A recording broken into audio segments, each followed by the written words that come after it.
you're not here to accomplish anything. You're not here to be better than anybody else. You're not here to win. All you have to do is just love yourself. I mean, truly love how magnificent you are. And that's what I meant when Saint Germain spoke to me and said, it's all you have to do is spend 15 minutes being in a state of appreciation for the I Am presence that you are. Now, one of the things that the I Am discourse has taught that I was having trouble with this whole idea of manifesting is written on page 318. And I'd like to give this to you as we get ready to close. The student should constantly look within his human self and see what habits or creations are there that need to be plucked out and disposed of. For only by refusing to any longer allow habits of judging, condemning, and criticizing to exist can he be free. Are you hearing this? The true activity of the student is only to perfect his own world, and he cannot do it as long as he sees imperfection in the world of any of God's children. That includes the person who opened fire in Aurora. That includes Osama bin Laden. That includes Adolf Hitler. Any judgments that we have of judgment, criticism, and condemnation. And I wanted to manifest something so bad for such a long period of time, but the person that was involved in it, I kept having this sense of judgment toward this person. And it wasn't until I was able to say, I accept you for what you are. It's what led me to my father's grave in 1974. And I stood there after being sent there by a series of just absolutely impossible coincidences. I stood there on his grave after being filled with rage and hatred and anger and bitterness towards this man who would walk out on my mother and her 3 young boys. I was the youngest. And I finally found out about his death, that he had been dead 10 years, but I went to his grave in 1974 on August the 30th. And as I walked away from his grave, because I really went there to piss on his grave, I was so just filled with rage on him. And as I walked back to the rent-a-car, something called me back, and I went and stood there looking at this plate on the ground that said Melvin Lyle Dyer, 1914 to 1964. And something came over me. In fact, we've made a film about it, another film called My Greatest Teacher. And I was able to say to my father, from this moment on, I send you love. Who am I to judge you and condemn you? You did what you knew how to do, given the conditions of your life. And I accept you for it. Mark Twain once said that forgiveness is the fragrance that the violet sheds on the heel that has crushed it. On the heel that has crushed it. Enjoy it. My greatest teacher. Who was my greatest teacher? After that, my entire life changed. I stopped drinking. I started exercising. My writing shifted. I went back to New York. I was professor at St. John's University in New York City. I took 2 weeks to go down to Fort Lauderdale, Florida, checked into the Spindrift Motel, and wrote a book called Your Erroneous Zones in 14 days. Everything in my life after that shifted. My diet changed, my habits changed.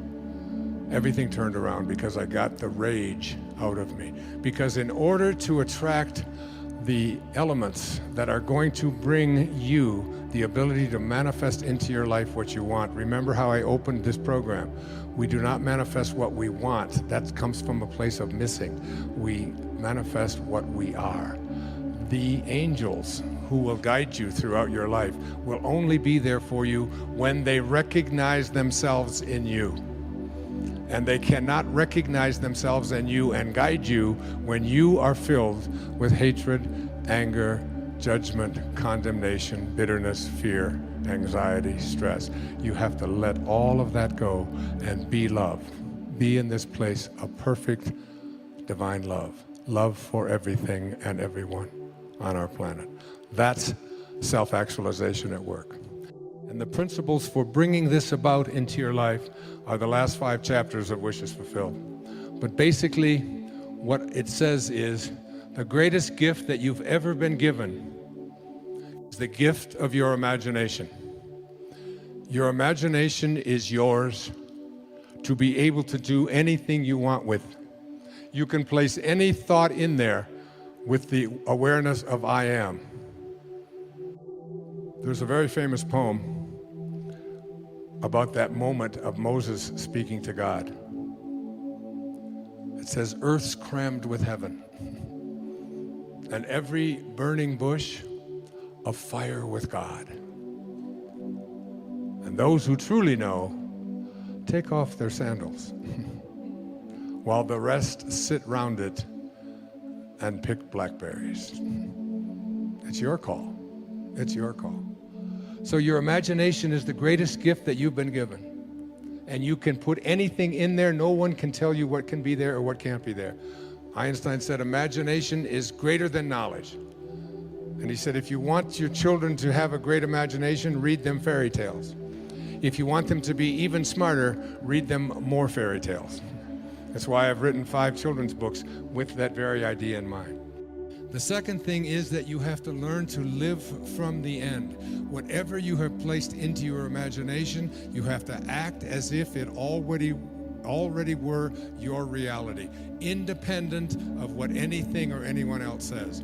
When I was told that I had this diagnosis of leukemia, I can't tell you how many people sent me condolence letters and sent me information about this disease and how it was incurable, and unfortunately this. And fortunately, I was given by my children a wonderful gift. It's called an iPad.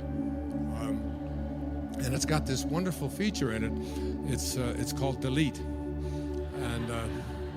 And then there's another feature of it. It's called Trash, which is really great. I'd like to have a button like that on me at any time, so that anytime anybody brings any information to you, you just push the trash button.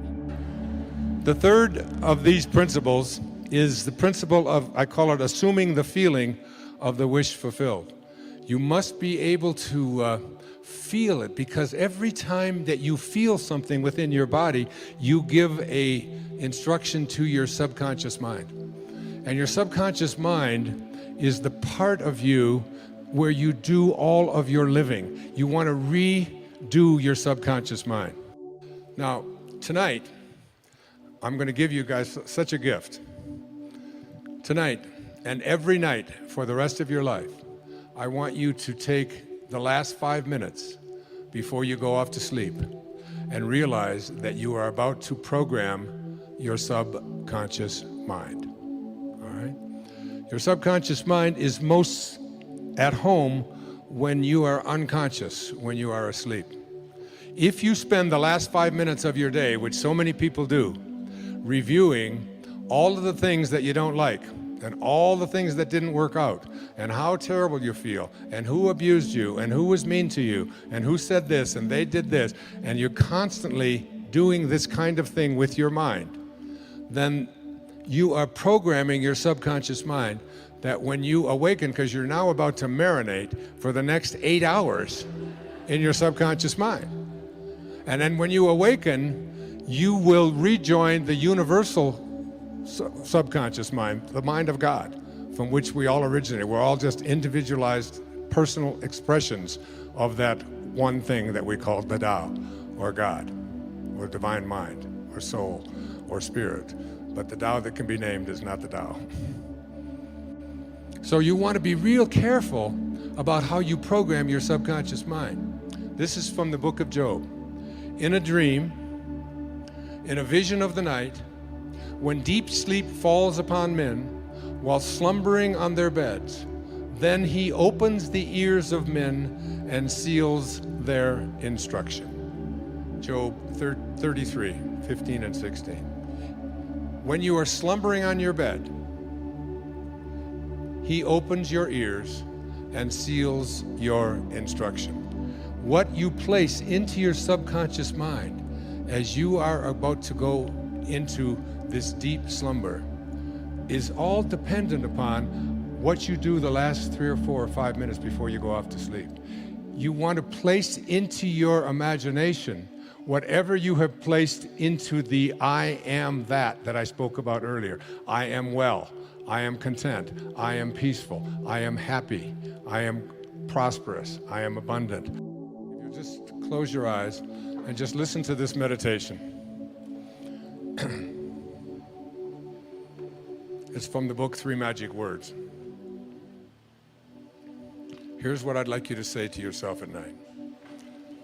I know that I am pure spirit, that I always have been, and that I always will be. There is inside me a place of confidence and quietness and security where all things are known and understood. This is the universal mind, God, of which I am a part, and which responds to me as I ask of it. This universal mind knows the answer to all of my problems. And even now, the answers are speeding their way to me. I needn't struggle for them. I needn't worry or strive for them.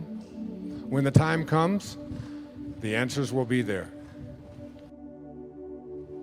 I give my problems to the great mind of God. I let go of them, confident that the correct answers will return to me when they are needed. Through the great law of attraction, everything in life that I need for my work and fulfillment will come to me. It is not necessary that I strain about this, only believe. For in the strength of my belief, my faith will make it so. I see the hand of divine intelligence all about me, in the flower, the tree, the brook, the meadow. I know that the intelligence that created all these things is in me and around me, and that I can call upon it for my slightest need. I know that my body is a manifestation of pure spirit, and that spirit is perfect. Therefore, my body is perfect also. I enjoy life, for each day brings a constant demonstration of the power and wonder of the universe and myself.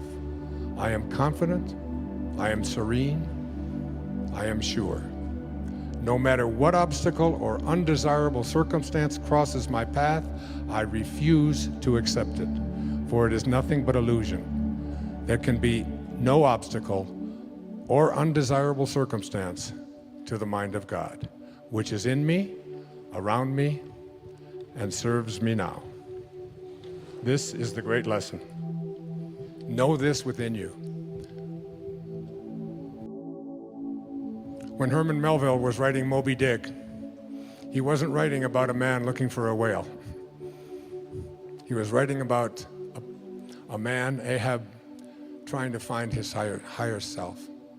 He said these words, "For as this appalling ocean surrounds the verdant land, so in the soul of man lies one insular Tahiti, full of peace and joy, but encompassed by all of the horrors of the half-lived life." In every moment of your life as you leave here today, you have this choice. You can either be a host to God or a hostage to your ego. It's your call. Thank you. God bless you.